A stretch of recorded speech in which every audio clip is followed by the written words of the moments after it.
Assalamu alaikum. Alhamdulillah, I'm fine. Abira, how are you? And you already know that how I designed the sites. These are according to the task wise. And today we will be covering the assessment criteria of LO1, 2, and LO4 will be discussed in the next class. Let's begin with the lecture. Uh, in the first lecture, we discussed about the learning outcome 1. Today we will be discussing about the learning outcome number 2 and the other part of the task. Understand the strategies for achieving the quality in health and social care services. Obviously, no department can be run efficiently and effectively unless we follow it through a certain strategy or a certain process or a step. So, there are certain steps through which we will be achieving those things. Achieving the quality in the health and social care service is essential for ensuring the delivery of the effective and efficient care to individuals and communities. The same thing which I delivered it to you before, and even in the first lectures as well. So, first point says emphasizing the patient centered care. That is, prioritizing the needs and preferences of the patients and their families is crucial for delivering high quality health and social care services. Obviously, it's not easy to cater each and every patient according to their needs and wants. And when we have to consider their recommendations from the families as well. So it is always difficult for the staff to overpower these people. Then implementing the evidence based practice. Integrating the latest evidence based research and clinical guidelines into the practice ensures that healthcare professionals deliver care based on the most effective and up to date approaches. That is what this means. The approaches or the strategies or the implementation processes which are outdated, people, the youth, they don't want to work on them. Why? Because they already know that the things are getting updated time by time and day by day.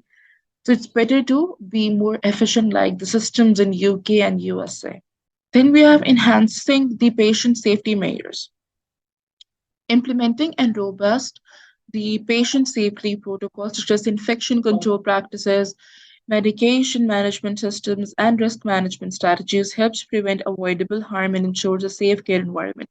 When we're going to take precautionary measures before any harmful or any unwanted scene could occur, definitely we can surpass that. How, for example, if I give example of Pakistan at the moment, we are having facing the shortage of electricity, gas.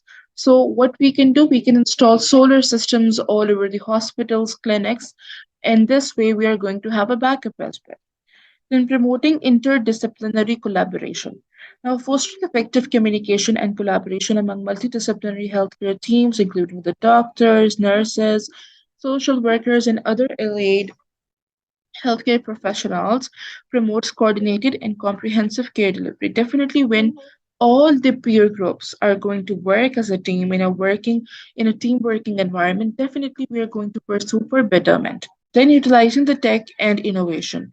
Integrating advanced healthcare technologies, electronic health records, telemedicines, and digital health solutions can streamline the process, enhance communication, and improve the overall efficiency and effectiveness of the healthcare services. Again, the same thing which we discussed in the above slides as well. When we're up to date with everything, whether it is a strategy, process, or a technology, an AI, and with the innovation as well, definitely people are going to be more motivated in the specific healthcare service and they will be more obliged to use the latest technology as well. Then encouraging continuous quality improvement. Again, this point has a direct relationship with the above point. When we are up to date with everything, we have to ensure that the quality standards are met according to the stated standards or not. If they are not stated to the according stated standards, for example, there are many healthcare stated standards in the hospitals and the clinics. If we are not using it appropriately and we are not going to create that on time, what will happen? The patients are going to suffer, and ultimately, the goodwill of your organization, that is, in this case, it's a care center or a hospital, it is going to be affected. So, by integrating these strategies into their operational framework, healthcare organizations can promote a culture of what? Of an excellence, enhance patient outcomes, and meet the evolving needs of the communities they serve. Regular assessments, that is the check and balance, feedback mechanisms from whom? From the patients, from the workers, from the doctors, nurses, and the adoption of the best practice are essential for sustaining a culture of quality in health and social care services. Why we're getting a feedback from these people and why we have to opt for the best practice. Obviously, we cannot stick to one strategy. We are going to change it from time to time, like after 6 weeks or 6 months, and we are going to get the feedback whether it was effective or not. So this was the whole idea of what the learning outcome 2 is about. And now we are going to directly move towards the assessment criteria, which are related to the task number 2. Analyze the role of external agencies in setting the standards. Again, each and everything is present in the indicative content while making the slides plus doing the lecture and the assignments. You have to consider the indicative content and the suggested evidence. And what the word analyze means, we all know that till now. It only considers about the positive and the negative aspects of work of the external agencies in setting the standards requirements, plus the importance of it. So here is an analysis of the roles of the listed external agencies. The first one is the Care Quality Commission, CQC. Now, this is an independent regular regulator of the health and social care in England.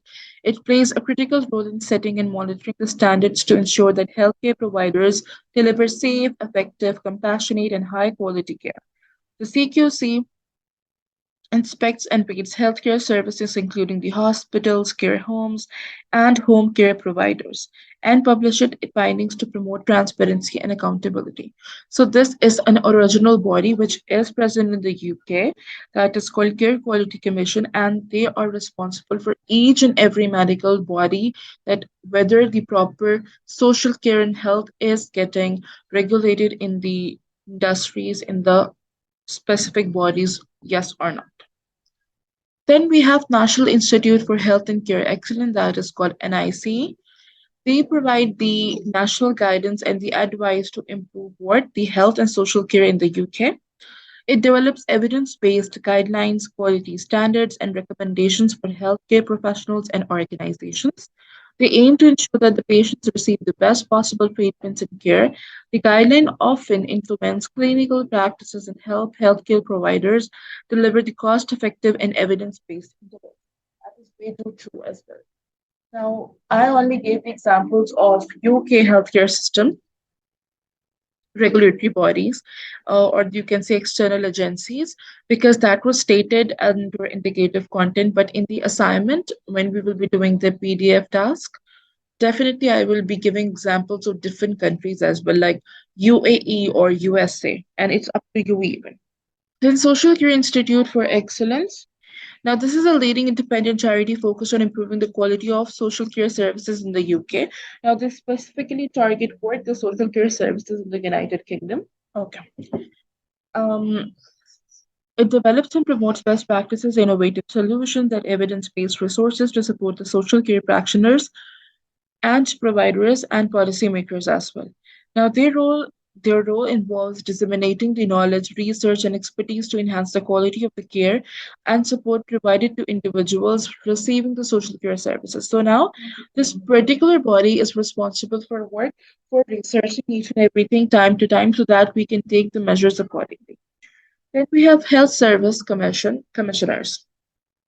Now, they are also known as ombudsman. Okay. They play a main crucial in investigating complaints and concerns about the provision of health and social care services. They ensure that individual voices are heard and that the issues related to the quality of care are addressed appropriately. Like the same way we have labor unions in the organizations in the corporate sector, we do have labor unions in the hospitals. And this particular body, Health Service Commissioner, they listen to them. And according to those people, the changes are made. Local authorities. Now, in the UK, they are responsible for overseeing and coordinating a range of public services, including health and social care, within their jurisdictions. They play a significant role in setting and implementing local standards, policies, and initiatives to address the specific needs and priorities of their communities. Now, they collaborate with various stakeholders, including healthcare providers, social care organizations, and community groups. Like in 2022, when I went to England, specifically in Reading Town, they are having their own community. They are having their own council groups, and each and every people, like I was, because I'm a dual national, so I went there as a Pakistani and I stated that I have this and this that issue, and they were so kind enough that they listened to me till the end. So they're open to each and everybody, and they are responsible for it. Even if you're a tourist, even if you're living in any of the place in that specific area, they are going to deal with you, and they follow back as well. Charities, for example, the Age UK, now they contribute to the health and social care sector by providing specialized support, advocacy, and resources for the specific demographics or service users. These charities often collaborate with external agencies and stakeholders to advocate for the rights and well being of the vulnerable groups. By vulnerable groups are the people who cannot pay the rent on time. For example, the council members there in the UK, they make sure that those people live in the government rented houses or the travel lodge. They have two options there. And till when they don't find the job, they support them by giving them different benefits and an extra payments as well. By fulfilling their respective roles, these external agencies in the UK contribute to the establishment of the robust regulatory frameworks, the promotion of best practices, and the enhancement of the overall quality of health and social care services, ensuring that individuals receive safe, effective, and compassionate care tailored to their specific needs. So, whatever the needs of the specific people in that specific green organization healthcare system is, they are going to update each and everything according to it prior whether it is beneficial for the people living around or not. Moving towards the next part, that is the assessment criteria 2.1. Explain the standards that exist in health and social care for measuring quality. Obviously, even when we measure quality in any organization, for example, for an XYZ project, in the corporate sector, there are some key measures which we use, for example, KPI, JIT, KCC, SSC. These all are measures which we use to ensure that whether the quality standards are met according to the standards which are stated in the specific body or not. Okay, so this was the question, and I hope it is understood to you. Now, standards in health and social care play a vital role in measuring and maintaining the quality of the services provided to individuals and communities. These standards encompass a range of guidelines, benchmarks, and regulations that ensure the delivery of safe, effective, and person centered care. Now, there is an explanation of the various standards that exist in health and social care along with the examples. Now, I'll try to explain it with the example so it gets more easier for us. Standards set by the service, for example, service standards, charters, etc. These bodies or organizations within the health and social care sector often establish their own standards and service commitments to meet the specific needs and expectations. For example, a hospice care facility might define its service standards to include timely across to palliate the care, compassionate support for the patients and their families, and respect for the cultural and religious preferences. Now, this is a very good initiative if we are going to set each of the standard by the service. Like there are different cultures in the UK. If we give example of that specific country, they are living the atheists as well, the Christians as well, the Jews as well, the Muslims as well, the Christians as well. So everything is catered according to their own needs and wants. Then government national targets. Now, they often set specific targets and objectives to improve the healthcare delivery and social care services. For instance, a government may set a target for reducing emergency room waiting times to ensure that patients receive timely and efficient care. Now, the most pathetic service is in United Kingdom, and I would like to highlight the NHS because you have to wait for a very long time in a very long queue as well. If you are having a problem, for instance, I was not able to walk properly or my foot twisted. It got twisted. They're going to give me the appointment after 2 weeks maximum or 3 weeks. Till then, what will happen? It's going to go on. So that is why I'm against of it. Otherwise, the system is quite efficient. And if I compare it with the America, with the USA, they are so good in it. Yes, the racism is there, but their efficiency is commendable. Then external standards, regulation, and compliance. Now, the bodies such as the Care Quality Commission in the UK enforce standards and regulations to ensure that healthcare providers and the social care bodies comply with established quality benchmarks. Now, these external standard is essential for maintaining the safety, effectiveness, and quality of the care. For example, the CQC, which we discussed right now, they are responsible for the cleanliness and the infection control measures in hospitals and the care homes both, because there is a huge trend in United Kingdom of the care homes. Like literally, people like me and you, if we want to live the life in the United Kingdom for a longer period of time, we should volunteer there as in the care homes for such like I think 1 to 1.5 years, I guess, and then you will get the nationality in the PR of that specific country, and that is called the social care visa. Then we have legislation, legal frameworks and statutes such as the Health and Social Care Act in the UK establishes the legal requirements and obligations for the healthcare providers and social care organizations. Again, for instance, the legislation may mandate the protection that is it is related to the government body, may mandate the protection of patient confidentiality and the data privacy, ensuring that personal health information is handled securely and ethically. Like me and you cannot go there and ask about that XYZ person. I need to know that what was the disease or for how longer a period of time they stayed there. Like in Pakistan, we can easily fetch the information just by giving them 5,000 rupees or 10,000 rupees. It's so easy here. Then codes of practices. Now, the professional bodies and associations often develop codes of practice that outline the ethical and professional standards that healthcare professionals and social care workers must adhere to. These codes ensure that practitioners maintain the highest standards of the conduct and practice while delivering the care as well. For example, the Nursing and the Midwifery Council in the UK provides a code of practice that guides the ethical responsibilities and professional conduct of nurses and midwives. Now, the trend of midwife is too present in UK, but it is more in the USA and Canada. Why? Because the people there they always promote delivery through normal ways rather than going through the C sections or the various ways like water baths and extra and etc. and etc. So they are having complete knowledge of each and everything that how they're going to do the process while maintaining the privacy of that specific patient and making them normal. That is their duty. Okay. Then industry sector benchmarks. Now, these in the healthcare sector provides a reference point for measuring performance and comparing the service quality against the established norms. That is whatever that there are certain norms and culture already presented in the roots of certain countries, and we have to adhere by it.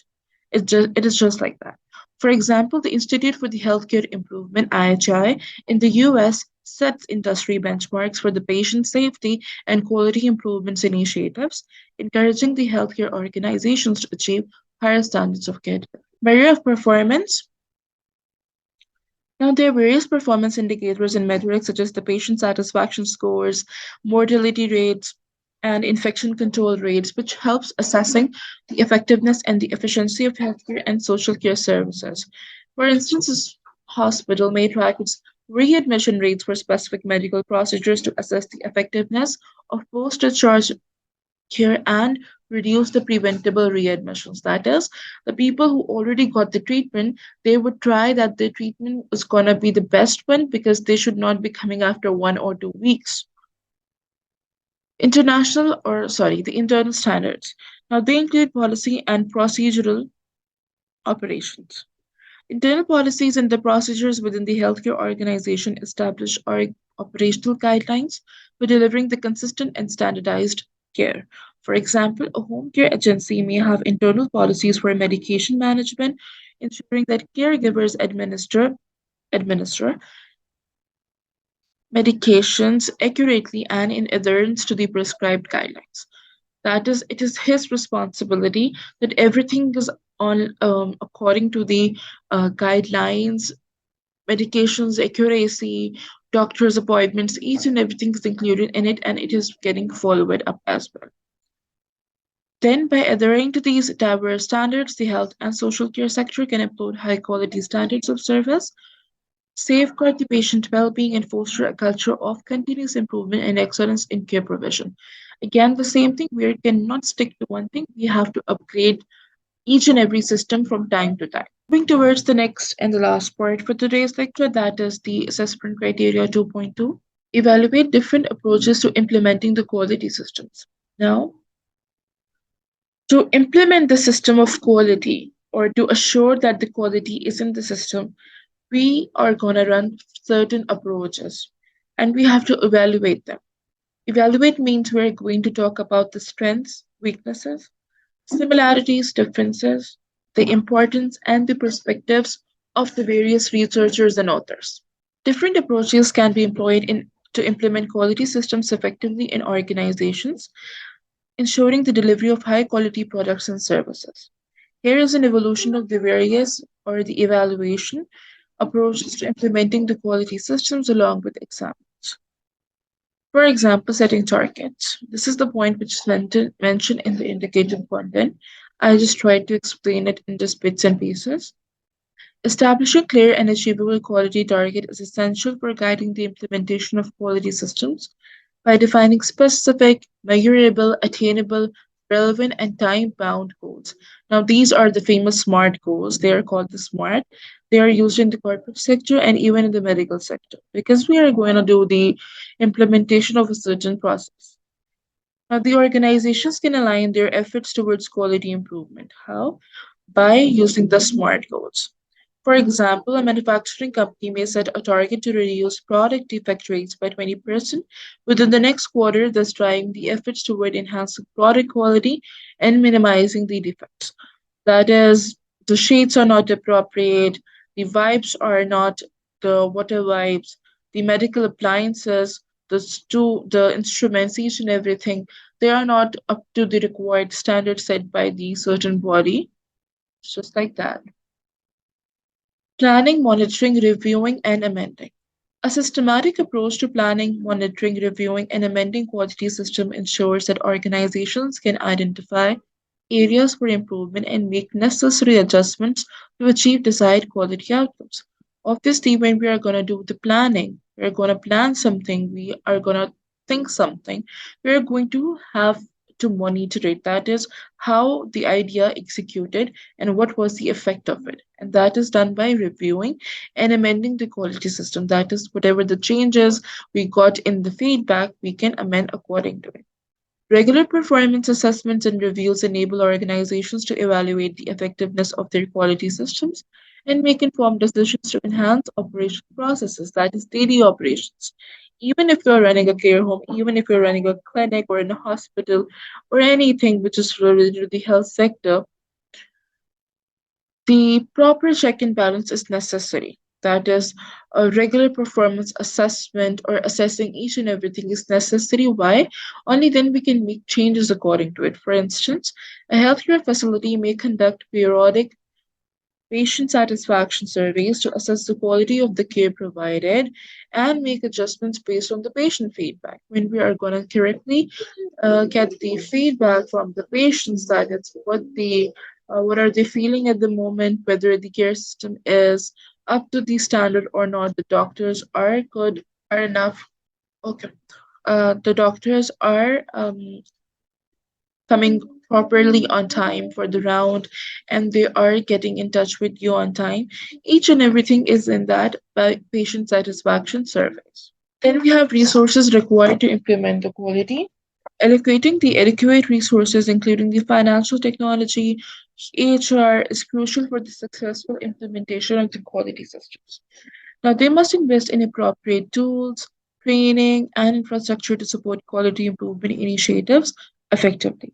For example, a software development company may invest in advanced software testing tools and provide comprehensive training to its development team to ensure the delivery of high quality software products. Why? Because software is again needed even in the hospitals and even in the care homes. If we are not adhering it according to the quality standards, then definitely we are going to face what the core consequences. Continuous quality improvement. Emphasizing a culture of continuous quality improvement enables organizations to foster a proactive approach to quality enhancement, encouraging employee involvement, soliciting feedback from the stakeholders, that is, getting the feedback on a regular basis, and implementing the regular quality improvement initiatives are essential for sustaining and improving the overall organizational performance. Definitely, the organizations are run by them. We're going to get the proper feedback from them, only then we can pursue further. For instance, a customer service organization may conduct regular training workshops and quality circles to empower employees to identify and address customer service issues, leading to improved customer satisfaction. Why the training workshops are always advisable in the organizations, in the hospitals as well. Like after doing the MBBS, you guys go for the house job for 1 year so that we get the enough training, enough internship from these seniors, and we can pursue in our further career and getting the specifications with else. Quality management system, that is QMS, into overall management practices help organizations streamline quality related processes, enhance operational efficiency, and meet customer expectations consistently. Implementing comprehensive QMS frameworks such as Six Sigma or lean management can drive organizational excellence and promote a systematic approach to quality assurance and control. Now, these are the approaches which we use in the specific quality management system. For example, a manufacturing company may adopt Six Sigma methodologies to reduce production defects and optimize manufacturing processes, leading to improved product quality and reduced cost as well. Then ISO 9001 and similar standards. There are many of it, but the specific only this was present in the indicative content. Adhering to the international recognized quality standards demonstrates an organization's commitment to maintaining high quality products and services. Implementing ISO 9001 standards ensure the adoption of best practices in quality management, leading to enhanced customer satisfaction and improved operational efficiency. How? For example, a logistics company may seek ISO 9001 certification to demonstrate its commitment to quality management and meet customer expectations for reliable and efficient delivery services. Now, it is just one kind of an example.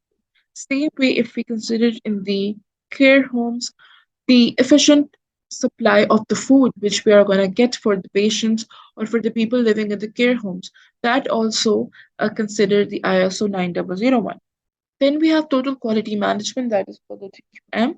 Now, this emphasizes a holistic approach to quality improvement involving every individual and process within organization. That is, whatever is happening in the organization, it is going to come under the TQM. Now, they focus on continuous improvements, process improvement, customer satisfaction, and employee involvement to achieve organizational excellence. For example, a hospitality chain may adopt TQM principles to enhance guest experiences, streamline service delivery process, and foster a culture of service excellence among its employees. Like, for example, we are just visiting any of XYZ patient. Although I just always pray that nobody should see the face of hospitals. It is so scary and sticky at the same time. But again, what is advisable here? If you like the service of any kind of the hospital, for example, in Islamabad, we're having the best hospitals like Medixi and the Shifa. They are quite nice, clean, and the staff and the doctors are quite well qualified. And if you compare it with the PIMS, which is the Pakistan Institute of Medical Sciences, that's the public and the governmental hospital. Now it has been privatized.